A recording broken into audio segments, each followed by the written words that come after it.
The Acts of the Apostles chapter 14. Reading from the King James Version of the Bible.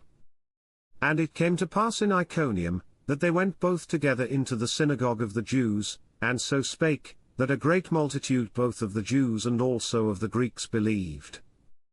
But the unbelieving Jews stirred up the Gentiles, and made their minds evil affected against the brethren. Long time therefore abode they speaking boldly in the Lord, which gave testimony unto the word of his grace, and granted signs and wonders to be done by their hands. But the multitude of the city was divided, and part held with the Jews, and part with the apostles. And when there was an assault made both of the Gentiles, and also of the Jews with their rulers, to use them despitefully, and to stone them, they were ware of it, and fled unto Lystra and Derbe, cities of Lycaonia, and unto the region that lieth round about, and there they preached the gospel. And there sat a certain man at Lystra, impotent in his feet, being a cripple from his mother's womb, who never had walked. The same heard Paul speak, who steadfastly beholding him, and perceiving that he had faith to be healed, said with a loud voice, Stand upright on thy feet. And he leapt and walked. And when the people saw what Paul had done, they lifted up their voices, saying in the speech of Lycaonia, The gods are come down to us in the likeness of men. And they called Barnabas, Jupiter, and Paul, Mercurius, because he was the chief speaker. Then the priest of Jupiter, which was before their city, brought oxen and garlands unto the gates, and would have done sacrifice with the people.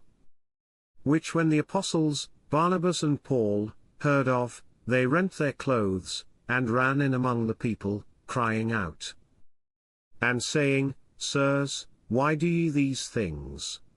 We also are men of like passions with you, and preach unto you that ye should turn from these vanities unto the living God, which made heaven, and earth, and the sea, and all things that are therein.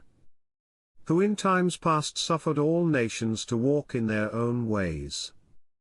Nevertheless he left not himself without witness, in that he did good, and gave us rain from heaven, and fruitful seasons, filling our hearts with food and gladness. And with these sayings scarce restrained they the people, that they had not done sacrifice unto them. And there came thither certain Jews from Antioch and Iconium, who persuaded the people, and having stoned Paul, drew him out of the city, supposing he had been dead.